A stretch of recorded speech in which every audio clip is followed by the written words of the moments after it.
అందరికీ నమస్కారం అండి. ముందుగా ఓం శ్రీ మాత్రే నమః అని కమెంట్ పెట్టి లైక్ చేసి మా ఛానల్ని సపోర్ట్ చేయండి ఫ్రెండ్స్. జూలై 2025 సంవత్సరంలో సంకష్టహర చతుర్థి 14వ తేదీన వస్తుంది.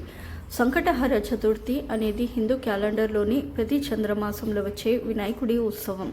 పౌర్ణమి తర్వాత ప్రతి 4వ రోజు ఈ చతుర్థి వస్తుంది. ఈ చతుర్థి మంగళవారం నాడు వస్తే దానిని అంగారిక చతుర్థి, సంకష్టహర చతుర్థి అంటారు. అంగారిక, సంకష్టహర చతుర్థి అన్ని సంకటహర చతుర్థి రోజులలో అత్యంత ముఖ్యమైనదిగా పరిగణించబడుతుంది. సంకష్టి చతుర్థి అనేది వినాయకుడికి అంకితం చేయబడిన ఒక పవిత్రమైన రోజు. ఈ రోజున భక్తులు ఉపవాసం ఉండి వినాయకుడిని పూజిస్తారు. ఈ నెల జూన్ 14వ తేదీన సోమవారం నాడు సంకటహర చతుర్థి ఏర్పడింది. ఆషాఢ మాసంలో అందులోనూ సోమవారంతో కలిసి వచ్చిన చతుర్థి చాలా శక్తివంతమైనది. ఈ రోజున వినాయకుడితో పాటు ఆ పరమేశ్వరుని కూడా పూజిస్తే, అలాగే ఈ రోజున శివుడికి బిల్వపత్రంతో అభిషేకం చేస్తే ఎన్ని సమస్యలున్నా సరే వెంటనే తొలగిపోతాయి. సంకటహర చతుర్థి అంటే మన కష్టాలన్నీ వెంటనే తొలగిపోయే రోజు. ఈ రోజున గణపతిని ఎలా పూజించాలి అనే విషయాల గురించి ఈ వీడియోలో తెలుసుకుందాం. ముందుగా ఇంట్లో వినాయకుడిని పూజిస్తే ఇక మీ కుటుంబానికి పట్టిందల్లా బంగారమే. మీ ఇంటికి పుష్కలంగా డబ్బు చేరుతుంది. నరక బాధల నుండి విముక్తి లభించి కోరిన కోరికలన్నీ తప్పనిసరిగా నెరవేరుతాయి. ఈ రోజున ఉదయాన్నే నిద్రలేచి ఇల్లంతా శుభ్రం చేసుకుని ఇంటి గడపలకు పసుపు రాసి ఇంటి ముందు ముగ్గులు వేసి చక్కగా తలస్నానం చేసి ఇంట్లో గణపతి వ్రతాన్ని ప్రారంభించాలి. అలాగే కొన్ని అక్షింతలను సిద్ధం చేసుకోండి. ఎరుపు రంగు పుష్పాలతో వినాయకుడిని పూజిస్తే చాలా ఇష్టం కాబట్టి ఎరుపు రంగు పూలతో గణపతిని అలంకరించి పూజ గదిలో ఒక చిన్న దీపం వెలిగించండి. ముందుగా దీపానికి నమస్కారం చేసుకుని దీపం దగ్గర ఒక పుష్పం సమర్పించాలి. పూజ గదిలో దీపం వెలిగించిన తర్వాత గణపతికి ఎరుపు రంగు వస్త్రంలో గణపతికి ముడుపు కట్టాలి. ఈ ముడుపును పూజ గదిలోనే పెట్టి ముడుపుకు నమస్కారం చేసుకొని ఓం గం గణపతియే నమః అనే మంత్రాన్ని 108 సార్లు చదవాలి. వినాయకుడికి ఇష్టమైన పాయసం, ఉండ్రాలు నైవేద్యంగా నివేదించవచ్చు, లేదా ఒక చిన్న బెల్లం ముక్కను నివేదించినా సరిపోతుంది.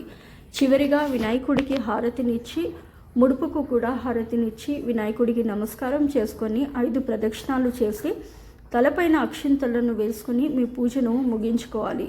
ఈ విధంగా ఉదయం పూజ చేసి మరలా సాయంత్రం కూడా తలస్నానం చేసి పూజ గదిలో దీపం వెలిగించి ఉదయం కట్టిన ముడుపుకు నమస్కారం చేసి ఆ ముడుపును ఇప్పదీసి ఆ ముడుపులో ఉన్న బియ్యంతో పరమాన్నం తయారు చేసి వినాయకుడికి నైవేద్యంగా సమర్పించి ఆ ప్రసాదాన్ని ఇంట్లో ఉన్న కుటుంబం అంతా సేవించాలి. మీ మనసులో ఏదైనా కోరిన కోరికలన్నీ ఖచ్చితంగా నెరవేరుతాయి. మీ భర్తకు అదృష్టం కలిసి రావాలంటే సంకటహర చతుర్థి రోజున 21 యాలకులను తీసుకుని ఆ యాలకులను దారానికి గుచ్చి ఒక యాలకుల మాలగా తయారు చేసి గణపతి పటానికి వేయండి. ఇంట్లో పూజ పూర్తయిన తర్వాత బీరువాలో కానీ మీ పర్సులో కానీ పెట్టుకోండి. ఇక మీ భర్తకు కూడా అదృష్టం కలిసి వస్తుంది.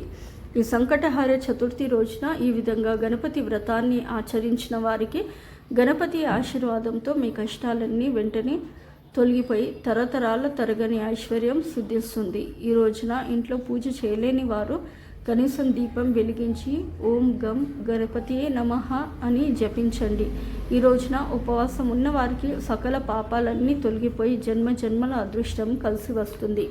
ఈ రోజున పగలు అసలు నిద్రపోకూడదు. ఈ సంకటహర చతుర్థి రోజున ఏదైనా గణపతి ఆలయానికి వెళ్ళి గణపతికి 11 ప్రదక్షిణాలు చేయండి. మీ కోరికలు తప్పక సిద్ధిస్తాయి.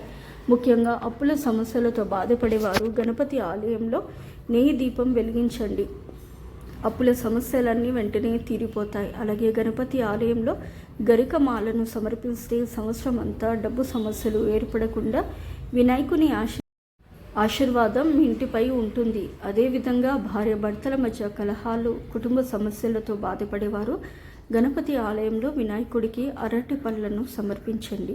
సంకటహర చతుర్థి రోజున ఒక నిమ్మకాయను ఎర్రటి వస్త్రంలో కట్టి మీ ఇంటి గుమ్మం ముందు కట్టండి. ఇక వివాహమైన ఆడవారు ఈ రోజున తప్పనిసరిగా కుంకుమ బొట్టు పెట్టుకోవాలి. ఈ సంకటహర చతుర్థి రోజున రావి చెట్టుకు ప్రదక్షిణాలు చేయండి. ఈ రోజున రావి చెట్టుకు ప్రదక్షిణాలు చేస్తే విష్ణుమూర్తి సంపూర్ణ అనుగ్రహం లభిస్తుంది.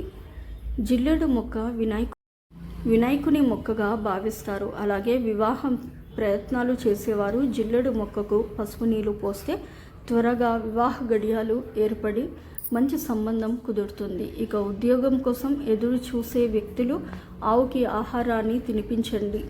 సత్వరమే ఉద్యోగం ప్రాప్తిస్తుంది. అలాగే పేదలకు దానం చేస్తే మీకున్న దరిద్ర బాధలు తొలగిపోయి అన్ని శుభాలే జరుగుతాయి. ఈ విధంగా గణపతి వ్రతాన్ని ఆచరించి గణపతి ఆశీర్వాదాన్ని సులభంగా పొందండి.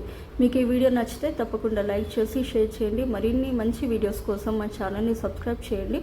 ధన్యవాదములు. సో ఇదండి వాటి వీడియో. రేపటి వీడియోలో మళ్ళీ కలుస్తాను. అంతవరకు సెలవు. నమస్కారము. సర్వేజన సుఖినో భవంతు.